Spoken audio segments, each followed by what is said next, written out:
rookies and rocketeers, and welcome to a long-awaited episode of Air Drags. We already talked about air dribbling off the wall, but we never covered how to start an air dribble from the ground. So that's what we're going to do today. We're going to talk about two different types of air drags.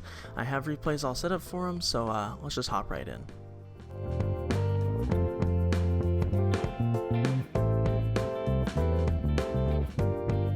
So first we'll watch the shot at full speed, and then I'll go through again and kind of break it down what I'm doing. This is just your standard air drag, your most common one, with the ball rolling at you, popping it up, and chasing it after the bounce. It's not great, but it gets the job done, essentially what I wanted to cover. So first things first, kind of rewind here back. First things first, I have the ball rolling at me. This is probably the easiest way to get this air drag set up, is when the ball is rolling, just kind of slowly rolling towards you. So the way I set it up is I started at the kickoff point, just pushed it down to the side, and then I spun around real quick and got ready for it. So as it's rolling towards me, we'll slow it down here. As it's rolling towards me, I just kind of slowly boost into it to get a little bit of a pop on the ball. As I approach, I'm looking at the white circle underneath the ball and waiting for it to bounce. As soon as it bounces, as you can see, I get my nose right underneath the ball. The nose, upon contact, let me resume here. We roll, boost. Then after the bounce, the nose is a little bit behind the midpoint of the ball. This sends the ball up, but also a little bit forward, but not too far up. So you kind of want to keep your nose making contact with around the middle center of the ball. So let's go over this again here. Touch up. Wait for the bounce. Play the bounce. Then after we play the bounce, usually you don't really want to be boosting into the ball to keep it closer to your car, but I already pushed the ball a little bit too far forward off my kickoff, so I did use boost. I'm just kind of feathering and following my boost, and if you watch the air dribble tutorial, then this will be a little bit easier to do. But let's get a little bit from a different angle here. So I'm underneath it, and I'm just trying to keep that 45-degree angle contact like we talked about in the last episode of air dribbles. Just trying to keep it up, trying to keep something going, just keeping the angle towards the opposing goal, or the goal that I want to go. A quick little tip into controlling your air drags is you want to make sure that your car, as you're starting it, is facing the direction that you want to finish. As you can see, my car right now is facing about the right side of the goal. Now if we watch the air drag to its completion, we actually end up finishing around pretty much the right side of the goal. So if you want to finish towards the left side of the goal, make sure that you're setting up your car a little bit angled towards the left. If you want to finish in the middle, make sure you're angling towards the middle. It just makes things a lot easier and a lot more controlled on where you want to finish the shot.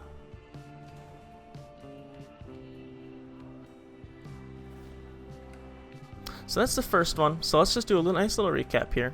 Make sure that the ball is rolling towards you when setting it up. Boost to kind of get it popped in the air. Make sure you're watching the white circle. As it bounces, remember after the bounce, you want to be hitting it. Here's where I make contact. As you can see, the middle of the ball, you can see the two lines there on the ground, on the white ground, that's the middle of the ball. My nose is right in between the edge of the ball and the middle of the ball. I maintain a 45-degree contact with the ball, consistently pushing to the direction that I want, and resulting in a little goal. So that's the first air drag. We're going to head over to a second way of setting it up that results from a dribble. So I'll set that up and I'll talk to you guys here in a quick second. For this method, you're going to want to have watched the dribble tutorial in order to know how to kind of get the ball onto your car. And if you're going to know how to do that, then that's fantastic. So we're just going to watch this one more time, and then we'll go over how this air drag essentially works. So let's back it up. So we want to, obviously, first step, we want to get the ball onto the hood of our car. Now if you notice, right before I set it up, it's right on the front end, kind of in between the front end and the middle of my car, so that I know that when I jump, the ball will be remaining in front of me instead of sliding off behind me. So let's slow it down to about 25%. So the ball is sitting on that front end of the part. I jump, I boost, and then jump again. So it's kind of the same as the aerial.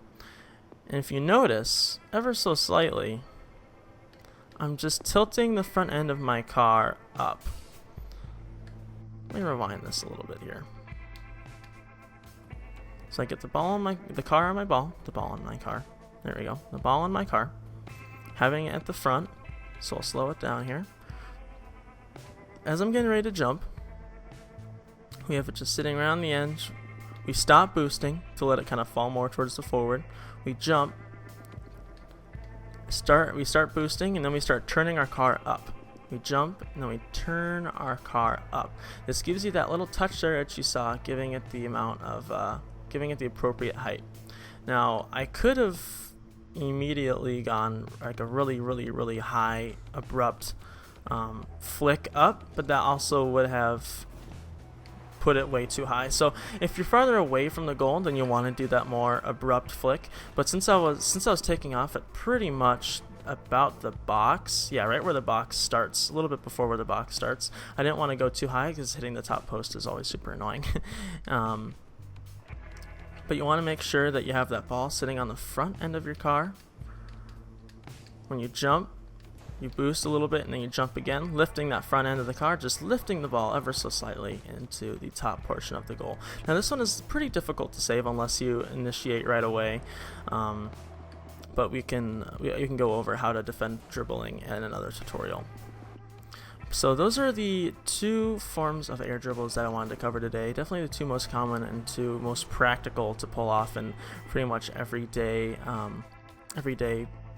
tournaments and games and ranked and casual. So make sure that we are practicing these in free play. Make sure that we are practicing these whenever we have the chance, because they are a very essential tool to progressing your game. They are a very essential tool to getting better at ones. They're not super easy to save.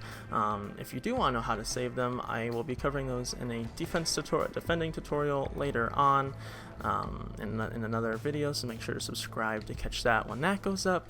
I may post a video every Monday and Thursday. I have a whole series of episodes of Leaf School of Flight. Make sure to go watch all those. Thank you guys for hanging out. It really does mean a lot. Make sure to follow me on Twitter, follow on Twitch. Have a great rest of your day, and I'll see you all next time.